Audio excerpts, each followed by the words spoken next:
Because an elegant solution often comes with thorns. And the most beautiful solutions we find often are the ones that have the thorniest issues. So when we try to talk about creative resources enhancing workable sustainability, the big idea is that we want the solutions to be workable. It's not good enough to have a really beautiful, elegant solution. It has to actually work in the real life, which means managing all those thorny issues. And micromobility is one of those big ones. This is an image of somebody's imagination in 1962 of what transportation in the future would be like. Anybody want to live in a cocoon? Doesn't that look like fun? Yeah, I just found this the other day. It's just awesome. Keeps you dry at least. Fair enough. It would keep you dry. I'm not sure I want to stand that long in that tight of space. I want to set a vision for what micromobility can be. This is not where we're at, but I want to catch your imagination. So give me just a second.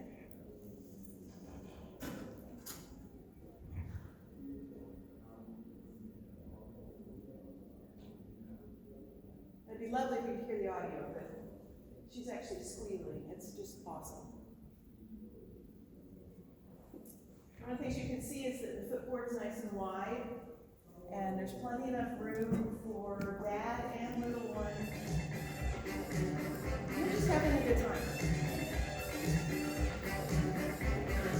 That's because the mom comes with a seat. Now see, that model is not available here in the US yet. In fact, that's still at a prototype level. That looks a lot different than the scooters you've seen out on the street, if you've actually seen them out on the street. Most of them are very narrow. They have a very narrow footboard. You feel like you're sitting in economy class the whole time you're riding on. But that's where I think ultimately the industry is going to go. I think that's the kind of fun that it provides. This is our Florida experience. The early bird may get the worm, but it's the second mouse that gets the cheese. And we are the second mouse. We were not the ones that were out on the front end. But thankfully, that also means that hopefully a lot of the really bad mistakes have already been made. And we're kind of learning from those mistakes before we even get started. And that helps a lot. What we're talking about is a mode of transportation that has been missing. We haven't had something till now that would cover those short distances. You see, this is the National Highway Travel Survey done in 2017.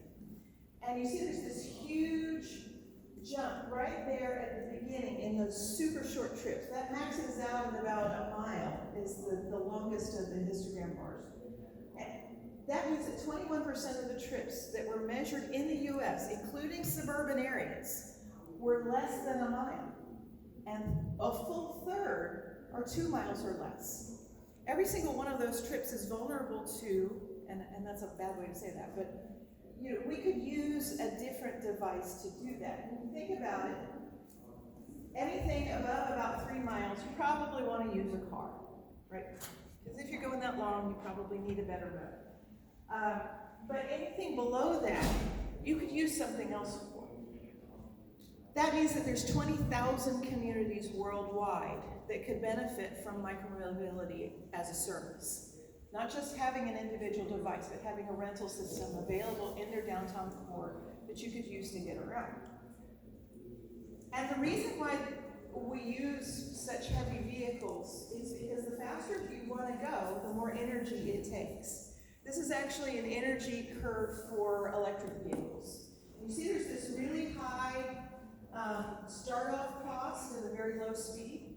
But once you get into sort of that middle speed, it's got a very low energy cost, and the higher you go speed-wise, the more energy it takes to propel the vehicle forward, right? So when you get into that 60, 70 mile an hour range, you need a huge amount of energy to propel that vehicle, which means you need a bigger engine, and you need protection around you because you're going to get hurt if you run into something. Down at that low end, you don't need nearly as much energy, and if you fall, yes, you can get hurt, but it's not the same kind of hurt as you get in a car. And that's a big advantage.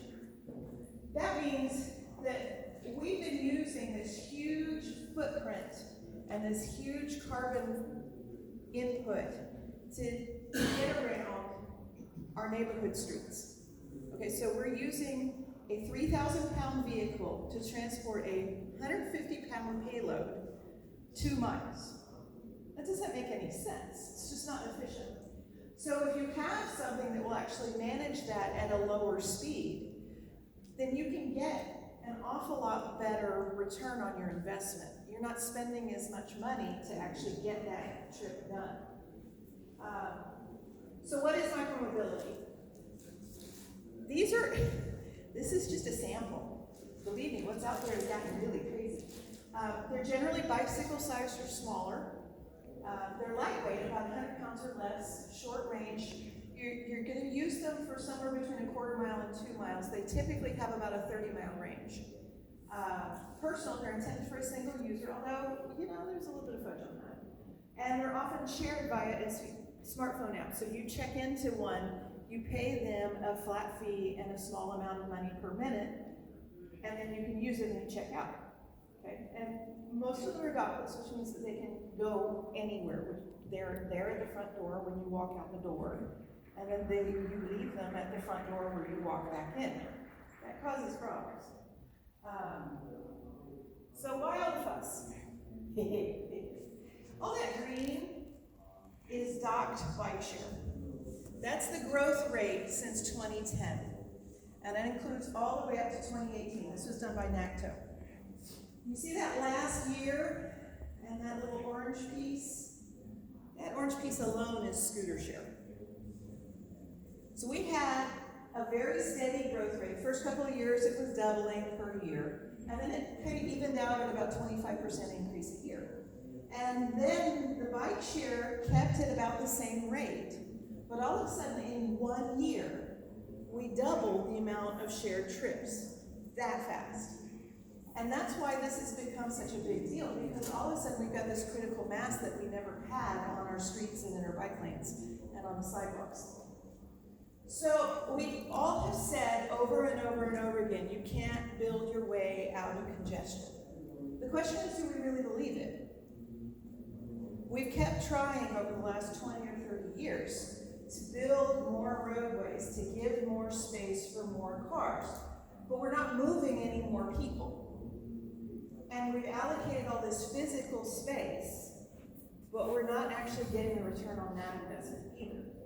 So, if we believe it, we can't do things the same way that we did before. And so I want to show you a few issues. I told you all of the good reasons why we need to do this, right? Okay, but it's, again, thorny issue, right? So the learning curve, make it short, it is not non-existent. This is the funny part.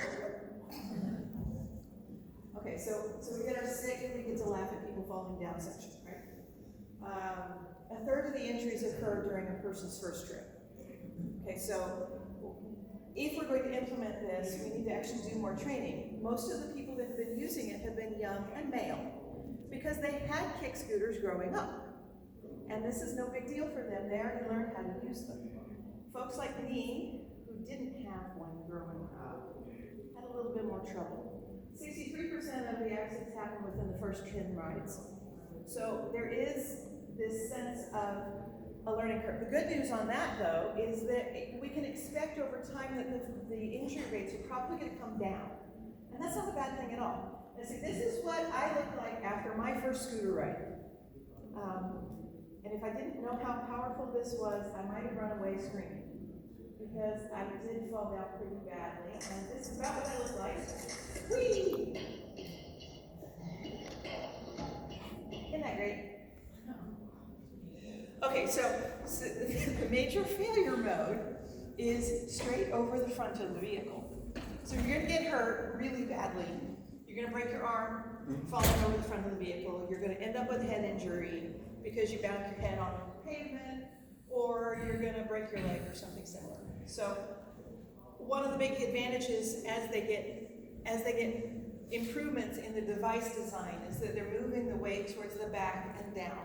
so that they're not as front heavy.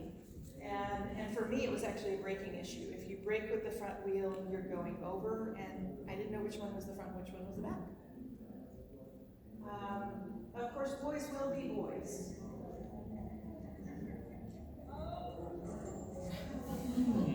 It doesn't matter how old they are, they're still boys. Nosebleed. I know, isn't that great? So, head injuries are a pretty serious issue. You saw you whacked his head pretty good. But the hands and knees take the worst of it. And satire is indeed the sincerest form of flattery. This was the community complaint. Getting around the city can be difficult. Between the metro, the bus, your car, your friend's car, Lyft, Uber, a bike, and literally dozens of options, it just feels like we need more options. That's where Pony comes in. We're a micromobility startup revolutionizing the truck. We've placed thousands of ponies around Los Angeles, and riding couldn't be any easier. Just download the Pony app, scan the barcode, and get galloping. And you realize simply leave it wherever you like, and rely on the community to do the free labor of moving our property off their lawns and streets. Hey, well, I'm right there in my life. I just leave it in the middle of a busy intersection. All of a sudden, it's front porch, and I'm on my way. Thanks for it. Download the app now and ride that pony. Isn't that great? If you're not awake yet, good morning. Okay, when Santa Monica started out, Santa Monica was the first city to actually have rented scooters. And they started in September of 2017. So we literally are still counting this in months. We're now at 21 months into this trend. And one of the first things that people noticed was that they were scattered everywhere. Because they're dockless, they don't have to be any particular location. So they would end up on driveways. This is actually like right in the front of the stop bar at a driveway. Isn't that awesome? They'd end up, blocking ADA ramps, all kinds of different problems with where do you put them? And so, that's one of those things where we've been learning. City of Austin actually went through, etiquette is a big part of this. And so they created an etiquette guide. Austin allows people to be both on the sidewalk, use them on the sidewalk or in the bike lane. But they want you to scoot respectfully on the sidewalk, no scaring people, no coming up behind them and scaring the crap out of them. That's not very nice.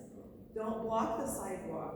Make sure you only have one person on the scooter, because these can't handle more than one. Behavior shaping is a big deal. Because you're doing this in the software space, there's all kinds of ways that you can change the way people behave. And one of the best examples of this was done in China. Remember the mountains of bike share bikes that have been scattered all over the place? And all of the devices they found like in the river or, well, they started counting that towards your social credit score in China, which of course is a big deal. And all of a sudden, 37% decrease in vandalism. Gee, I wonder why. If you're going to get caught, you don't do it as often. The other thing is that as long as they're fairly cheap devices, they're going to get thrown in the river because nobody thinks anybody's going to care. You put a very high-end device out there, nobody actually vandalizes them because they know the police will come get you. And that's actually something that Bike figured out in Zurich. Okay, so do they belong on the sidewalk at all? And where do they go when someone's not using them? This lovely lady in the wheelchair who can't get across the sidewalk because they block her path. Not good. There may be a good reason to allow them on the sidewalks. Over half of the injuries they found in Austin, Texas in the CDC study were actually on the street, and only about a third of them were on the sidewalk. They can mix favorably with pedestrians, but you really need to get the speed down to make that happen. Denver specifically had started out with them being seen as a toy, and so they had to be on the sidewalk. And then in January, they changed the rules and said, okay, if it's 30 miles or more for the speed limit, then you can be on the sidewalk, but you have to behave and you can only go 7 miles an hour, okay? And that's not bad. We can't enforce that yet because geofencing is not that accurate. maintenance standards are gonna need to tighten up. Over 50% of people. Yeah. If you watch that one a couple of times, I'm gonna do it one more time. Watch closely right before he falls. He's just come off of that ramp.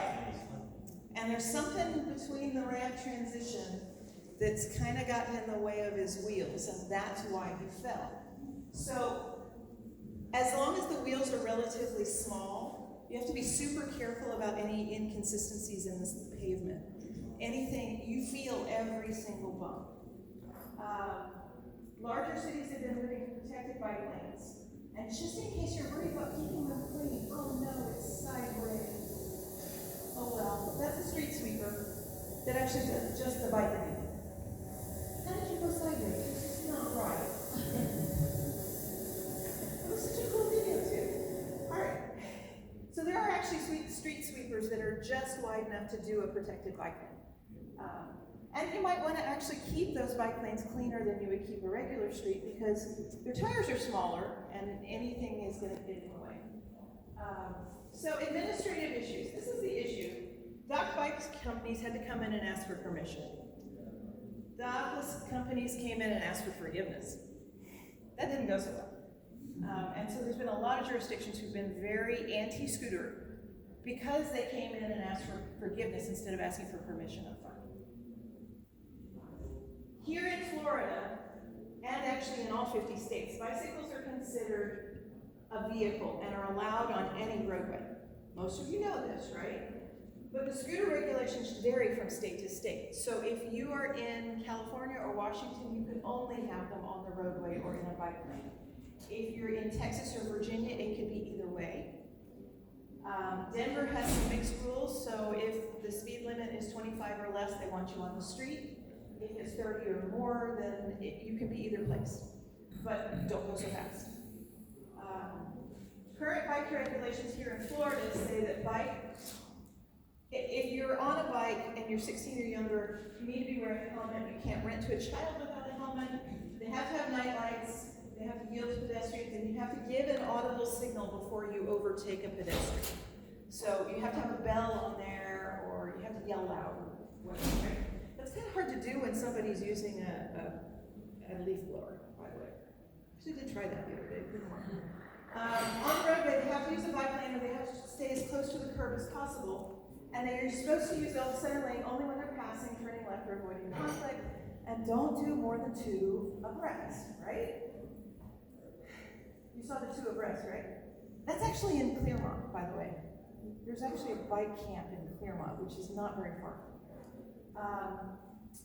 There is a new state law, and actually I've not heard whether or not the governor has signed it yet. I've heard some say that he has and some say that he hasn't.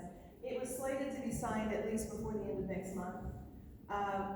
The bill defined what a micromobility device is, what a motorized bicycle is, and what a motorized scooter is. And they're not allowed to be more than 20 miles an hour. They can't be capable of doing more than 20. And I believe it actually says that scooters are not capable of more than 15. Counties and municipalities are allowed to regulate as long as it doesn't conflict with state law, and you can't make a rule any stricter for a scooter than you have for a bicycle. So if you have rules for a bicycle, you have to use the same rules for the scooter, okay? You can make restrictions in terms of time of the permit or time of day, and you can ban sections of your sidewalk if they're less than 5 feet in width, or if you think they have a fairly high pedestrian volume. But you can't prohibit in the urban core, as long as it doesn't meet those conditions. You have to give the shared companies, if you're going to have them at all, you have to give them at least 1 spot every block. Okay? You don't have to have them everywhere, but you do have to give them at least 1 spot for every block. And you can prohibit geographic areas because you don't think it's appropriate in that area. But you have to have at least 1 spot in each block.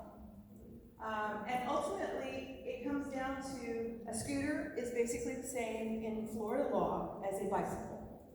Users have to use the same precautions. They can use any pass, sidewalk, bike lane, or highway where bikes are allowed. If you're not allowing them on your freeway, You're not allowing scooters on your freeway either. Duh. Don't put on, yeah, don't do that. A private device, if you own your own scooter, you don't have to have an insurance for it, and you don't have to have a license for it, you don't have to pay personal property tax, I don't think. I think that was actually, yes, that's actually exempt. You don't need a driver's license, and, oh, just in case, if you're in Florida and you have a rental scooter company, you make sure in your permit that they have to put them away if you've got a tropical storm coming. State law actually says that too, but just to make sure, just tell them they can't do that. Cities have the rights to require permits. NACTO basically came out and said, look, they're doing business in the public space. That's a place you can regulate. Zoning regulations say what kind of business can be done in each individual area. You have the right to regulate that. But watch out, if you've already got a contract with a docked company, you may have an exclusivity provision in that contract. So you may not be able to allow scooters until that exclusivity provision runs out. The catch is if you don't make permits for the shared scooter companies, there are ways they have to get around you. In San Francisco, they didn't want Bird to come in because Bird had behaved badly to start out with. And so Bird decided to go directly to the customer. So they now have a membership program where you can sign on your computer for a scooter to be delivered to your front door on private property at 7 in the morning. And then they will come and pick it back up at 8 o'clock at night. So you get your Bird scooter, you just can't rent it in the public space. There are ways to get around you if they want to. I've been working on a permit review throughout the country. These are all the kinds of things that you can actually require or that other people have actually included in their permits. Things like you can limit the number of companies, the number of vehicles they have, you can limit the service area, you can limit where they park, and you should. You can limit how long they're allowed out during the day. Data, big deal. You can charge them fees. Don't overcharge them, but a reasonable charge is reasonable. Operating oversight. Make sure that you've got things like rebalancing and repair. Are they going to leave a device that's broken out there? How long do you want them to leave that out there before they come and get it, so somebody doesn't hurt themselves? How often are they replacing it? What are the maintenance schedules? All of those things are things that you can ask for in your permits. From a network standpoint, you need to look at your long-range transportation plan. We have had bike plans and ped plans in our LRTPs for years. That just has to go to the front of the line because we're going to need them so much faster. And I recommend that you do a multimodal master plan. I'll show you what that looks like real quickly. A multimodal master plan is where you actually identify for every single mode what your final plan should look like. Okay? And this is a really great one that was done by VHB in Providence, Rhode Island. They first mapped out this happened to be for bike share. They mapped out where their bike lanes are in the existing, and then they went through and identified what they already had in their plan. And then they did a road stress index, and it's basically a 3-tier index that says, is this easy to use for a bicyclist? Is this okay to use for a bicyclist, or does this really, really drive people crazy? Okay? And so they categorized each of the streets based on stress. And then they kind of looked at what would be easiest to remediate first. So they did a low-hanging fruit run, and they accelerated those improvements for now. And then they made a near term for a little harder solutions, and then a final 5 to 10 year plan for the really difficult places. And it's an easy way to get it done. This is the other easy way. Everybody has to maintain their streets, right? And as you maintain the street, you have to restripe them. So every time you go to restripe a street, to repave it and then do maintenance on it, check it for complete streets. What can you do to add in a bike lane? What can you do to narrow the travel lanes? What can you do to make room for these new modes? This is actually out of NACTO's similar guide to the one that ITE made. And this is talking about curbside management. We have so much more going on in the curbside than we ever did. There's bike share, food trucks, little parks that people put on the side of the street, loading zones, transit, so where do you get ADA accessibility? Metered parking spots, bus stops, passenger drop-off zones. So you need to actually think about each of these individual categories in each of your downtown blocks and say, okay, do I have a space for this? Do I need a space for this? Does this block need it? Can I have it 2 blocks over? Uber's really looking now at trying to have individual spaces where they can tell people to walk to so that they're not picking up willy-nilly everywhere, and that really helps.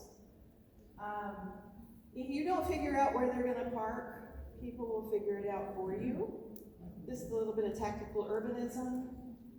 They didn't like the fact that they were scattered everywhere, so somebody came in, this was not a public worker, and decided to make a bird cage. Excuse me. There are 3 options for parking. You can do unrestricted. I don't recommend that.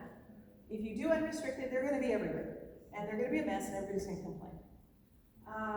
You can do an encouraged placement where you actually mark out a box where they belong, or mark out a little corral on the street.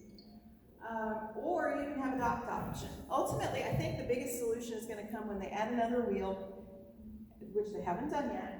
When they put a 3rd wheel on it and they automate them like a Roomba, you know, like a little vacuum, so that they can go back to their own dock as soon as you're done, and then you can summon them to you as soon as you need them.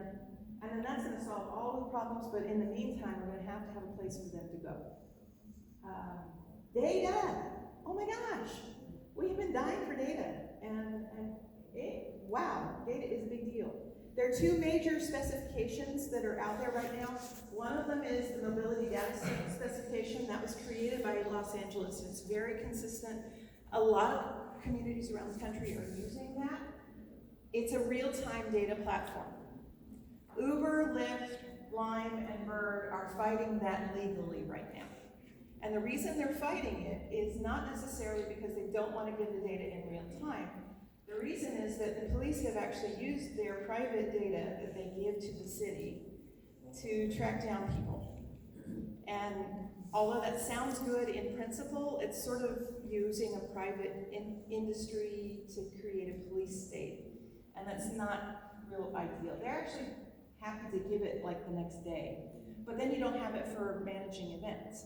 And you probably want to have it for managing events. So if you have an accident in the middle of the downpour, you should be able to push that out to them and say, hey, you need to manage that. Or if you've got a special event, you need to be able to have that communication both ways. So there's going to have to be some kind of compromise on this. We don't know where that's going to land yet. And this is where MOS comes in. There's a sweet spot we haven't hit yet. All of these are individual providers. They're apps that are on the web, most of them on Android and iOS, that you can go into depending on the community. They don't all serve the same communities. But you walk into this app, and it tells you every single transportation solution that's available in the environment. And so you can say, I need to get from here to there, and it will tell you, well, you could do a 5-minute walk, and then get on a scooter for 5 minutes, and then hop on a transit bus or a train, and then get back off and get on another scooter, and it'll actually map out your entire trip for you.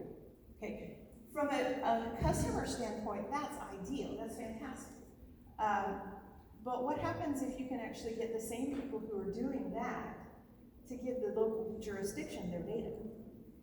Not only give them like the real-time API, but give them their summary statistics. You go to them and say, well, where's the biggest usage? Where do I need to add a bike lane? And if you structure it right, and this is where the sweet spot is, if you structure it right, if the mass server gets, say 25 cents or $1 for every single trip that they do, and then let them advocate for where the things need to be, then they tell you what will get them the most trips. And they're getting every single trip that they get off your streets, which I think is fantastic.